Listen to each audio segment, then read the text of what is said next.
खबर सामने आ रही है। मोहम्मद बिन सलमान ने बोला है कि रमज़ान में मस्जिदों के अंदर इफ्तार नहीं होगा। सऊदीया के अंदर मस्जिदों के अंदर इफ्तार करने को बैन कर दिया गया है। हुक्मरानों के कईयों के बारे में ये कहा जाता है कि जब वो मसनद पे बैठते थे तो वो अपर हाफ पे कुरानी आयात, ताकि खौफ, एक सहम, एक साइकोलॉजिकल अपने आप को ट्रीटमेंट तो ये समझ लें कि हाँ जी कि वो अरबी में उसका यानी प्रॉपर एक पॉजिटिव ही जाएगा। मतलब अरबी में गालियाँ भी होती हैं, हाँ, और अरबी में सारा कुछ एक लैंग्वेज है। चेयरमैन पाकिस्तान पीपल्स पार्टी बिलावल भुट्टो जरदारी ने पार्लियामेंट की राहदारी में मीडिया से बातचीत में वाज़ेह किया कि जिन ओहदों के लिए उनकी जमात और मुस्लिम लीग नून के दरमियान कोई बात तय नहीं हुई, वहां MQM को अकोमोडेट किया जाए।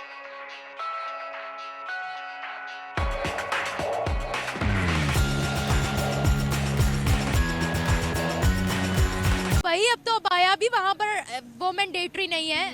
उन्होंने ऐसे वो बोझ लगाई होती है, अजीब उनकी फैशन आइकन बनी हुई है सारी लड़कियां, और वो इधर होती है सऊदीया में, और सारे लॉज इनको पाकिस्तान में याद आ रहे हैं। तो क्या हो गया अगर वो मॉडर्नाइज हो गया? हमने भी तो इस्लाम के नाम पे अपना कंट्री अलग किया था। आपने भी वेस्टर्न पहना हुआ है, मैंने भी वेस्टर्न पहना हुआ है, यहाँ पर भी वही सब हो रहा है। लेकिन ये जो वो अलग बात है, वो तो पूरा इस्लामिक कंट्री, अगर वो लॉस कर रहे हैं तो इनको फिर अपने ऊपर भी अमल करना चाहिए इससे पहले कि वो दूसरे। तो पहले से ही मतलब स्टार्टिंग से ही मुस्लिम कंट्री को कहना चाहिए कि सारी मतलब औरतें जो हिजाब में बैठे ये ना करे वो ना करे। अब जब अब फीमेल्स को भी तो हक होना चाहिए, ठीक है, फीमेल का भी हक होना चाहिए कि वो आगे। उन्होंने बात की है कि शऊर की कमी है, पढ़ाई की कमी है, तालीम की कमी है। हमें पता ही नहीं है, हमें अपनी एक पढ़ाई तो चले अलिफ में पढ़ना है समथिंग डिफरेंट, हमें अपने दीन की इल्म नहीं है, हमें उसके बारे में पता ही नहीं है। कि अगर किसी को, आपको लगता है कि अगर किसी के अंदर, वहाँ पर एक भी बंदे के अंदर इस्लाम का पता होता, उसके अंदर शऊर होता कि इस्लाम हमें क्या दर्ज देता, तो वो उस औरत के साथ कभी ऐसे करता था? उनमें कोई दीनी शऊर नहीं था। होता तो उन्हें पता होता कि औरत का इज्जत क्या, औरत का मुकाम क्या। अगर चले मान लिया कुछ गलत भी था तो उसको बैठ के बताना चाहिए था। बस ये चीज़ें गलत हैं, जो गलत है, जो इस्लामिक ममालिक में जो चीज़ें होनी चाहिए वही रहें, और ये इस तरह से ये चीज़ें ऐड की जा रही हैं। यहाँ ये फहाशी की शुरुआत है वहाँ पे। कहाँ पर? सऊदी अरेबिया में जब ड्रिंकिंग होगी तो उसमें ये और चीज़ें भी होंगी, तो ये खुद इजाज़त दे रहे हैं, ये खुद सारी चीज़ें कंटिन्यू करिए, ये नहीं होनी चाहिए। मैडम वहाँ पर शरिया लॉ नाफिज है, चोरी करने वाले का हाथ कटेगा। ने भी अंडरग्राउंड जो भी हो रहे हैं उधर रियाद में, और क्लब्स वगैरह सारे वहाँ पे, उनके माँ बाबा लोग भी उम्रा करने गए थे वहाँ पे। जैसे एक बिल्कुल मॉडर्न सोसाइटी है, एक इस्लामिक सोसाइटी, बस वो काबा के अंदर ही है, बाहर तो बिल्कुल ही उनका डिफरेंट माहौल है। ऐसा होना तो नहीं चाहिए, मतलब अगर किसी रिलीजन वाइज किसी को ऐसे नहीं करना चाहिए। कि हमारी यूनिवर्सिटी में भी काफ़ी इंडियंस वगैरह पढ़ते हैं, लेकिन हम उनकी रिस्पेक्ट करते हैं। इंडियंस या हिंदू? हिंदू, मतलब हिंदू पढ़ते हैं। पाकिस्तानी है भाई, ये क्या हो गया? अगर वो हिंदू हैं, सिख हैं, ईसाई हैं, तो वो इंडियन थोड़ी होंगे। वो पाकिस्तानी है जो पाकिस्तान में रहता है, पाकिस्तानी है। हम नॉन मुस्लिम को इंडियन क्यों बोलते हैं, ये बताएं? नहीं मतलब नकाब है तो हम उसे प्रायोरिटी देते हैं, इस वजह से करते हैं। बट अगर सऊदीया भी गलत कर रहा है तो हम एक गुड वे में इसके लिए प्रोटेस्ट करेंगे कि ऐसे नहीं होना चाहिए। इधर जो यानी कि मुसलमानों पे तो हराम है, तो मेरे ख्याल से 50% या 50 अबव% मुसलमान जो ड्रिंक करते हैं। देखिए ऐसे तो हमें 40 दिन तक नहीं पाक होता, नापाक रहता है, इंसान नहीं पी सकता, लेकिन पीते हैं। और वहाँ पे भी जाके जो करते हैं ड्रिंकिंग वगैरह, वो छोड़ेंगे तो नहीं, चाहे वो मुस्लिम है चाहे वो नॉन मुस्लिम है, ये तो अपना अपना ईमान है। लेकिन एक जगह पे नहीं थी तो वहाँ पे नहीं होना चाहिए। तो ये चीज़ें यानी कि एडवांस ही चल रही हैं। वहाँ पे इस्लामी कंट्री थी तो वो इस्लामी की रहनी चाहिए थी, वैसे ही था। इन चीज़ों की उनको इजाज़त नहीं देनी। वो हमें भी सऊदीया अपने कल्चर को बदल रहा है, but in a sense of बहुत स्लोली बदल रहा है। छोटी छोटी चीज़ों से करके वो ऐसी चीज़ें कर रहा है, जैसे ये हुआ है, ये बहुत छोटी सी बात है, इस पर बहुत से लोगों को मसला ही नहीं होगा, ठीक है, अगर उसमें नहीं रखते। बाकी डिफरेंट जगहों पे तो हो रही है, बट ये क्या है, हमारा एक गेस्चर था ना स्टार्टिंग से ही, एक वो मस्जिद में साथ बैठ के खाना, वो एक प्यारा सा गेस्चर आता था। बच्चों को पता चलता था कि हाँ ये हमारी मस्जिद है, यहाँ आके हमने नमाज़ भी पढ़नी है। उसके बाद एक मुकम्मल नमाज का एहतमाम होता था। तो ये वाली चीज़ से हम थोड़ा हट रहे हैं, और ये सऊदीया को इस तरह नहीं करना चाहिए। अपनी क्या कर रहा है सऊदीया? ये तो गलत बात है, होनी चाहिए। सऊदीया ने अब ये डिसीजन लिया है तो उसके बारे में हम क्या करें? हमारे बहुत से बहन भाई ऐसे हैं जो सऊदीया में जाते हैं, जो इस चीज़ की ख्वाहिश रखते हैं कि इफ्तार हम वहाँ पे करेंगे, सहरी हम वहाँ पे करेंगे, इसकी उनको ख्वाहिश होती है। जो वहाँ पे एतकाफ़ बैठते हैं उनके लिए भी होती हैं ये फैसिलिटीज़। और अल्लाह ताला के घर से कौन नहीं खाना चाहेगा? सारा इंसान घर से खाता है, सब कुछ करता है। लेकिन अल्लाह ताला के घर से खाने का, वहाँ पे जाने का, वहाँ पे रहने का जो लोगों को है, लोगों के दिलों में जज्बा है, वहाँ पे जो अफ्तार करवाई जाती हैं, ये गलत डिसीजन है।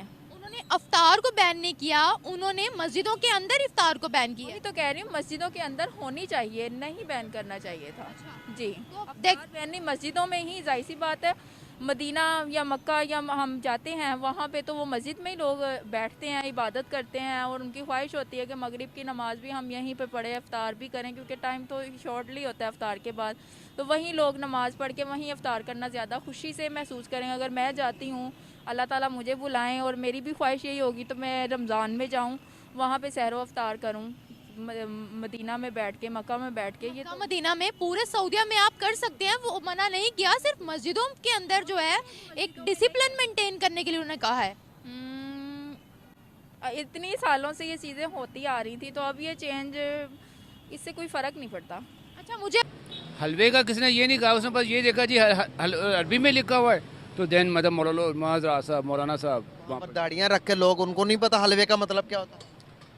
सर बेसिकली ये आप इसको पॉजिटिव समझिए, नेगेटिव। हमारे एक जो एजुकेशन, पॉजिटिव तो नहीं हो सकता। मैं आपको यही करूँ ना, मैं ये करूँ उलमा हज़रात के हवाले से कि वो बस उन्होंने देखा अरबी का लफ्ज़ लिखा हुआ है, चल शुरू। अब आप अंदाज़ा लगाएं, एक चीज़ जो कि हम कुरान मजीद पढ़ते हैं उसको समझते नहीं है, ऊपर वाला हमसे क्या कह रहा है। हमने अरबी पढ़ी हुई है अभी तक, हमें पता ही नहीं उसका मतलब क्या, तो वही अरबी जब किसी भी अरबी की तरह जेर ज़बर पेश लगा होगा तो हमें तो लगेगा कुरान का लफ्ज़ है। सर तो ये तो जाहिलियत हुई। जाहिलियत से भी ज़्यादा है सर, जाहिलियत से भी ज़्यादा है। ओवरऑल आप ग्लोबली देखें क्या इम्पैक्ट पड़ता है हम पर। बहुत इम्पैक्ट पड़ेगा, दुनिया ट्रस्ट नहीं करेगी। एक्सट्रीमिस्ट कंट्री कह रही है हमें, मैं एग्जैक्टली वो यही, अल्लाह ना करे उस औरत को मार देते फिर। हाँ जी वही ना, वो तो वो क्या कहते हैं ASP थी जो भी आई थी वहाँ पर, उन्होंने उनको बचा लिया है, वरना तो यहाँ कुछ और ही होने वाला था। अल्लाह माफ करे। दुनिया का इम्पैक्ट अभी देखें, नॉन मुस्लिम्स को यहाँ पर सियालकोट का जो वाकया वो अभी तक भुगत रहे हैं हम, बिल्कुल उसके बाद झड़ावाला का जो वाकया वो अभी तक भुगत रहे हैं हम।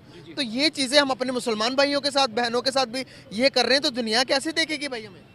सर देख रही है दुनिया, और क्या देखेगी दुनिया, देख बाहर रही है। से क्या इसी वजह से इन्वेस्टमेंट नहीं आ रही। नहीं वो इन्वेस्टमेंट का तो खैर एक वो अलग सिचुएशन है। वो यहाँ पर इन्वेस्टमेंट का भी मैं बताता हूँ मैं किस वजह से ये बात कर रहा हूँ।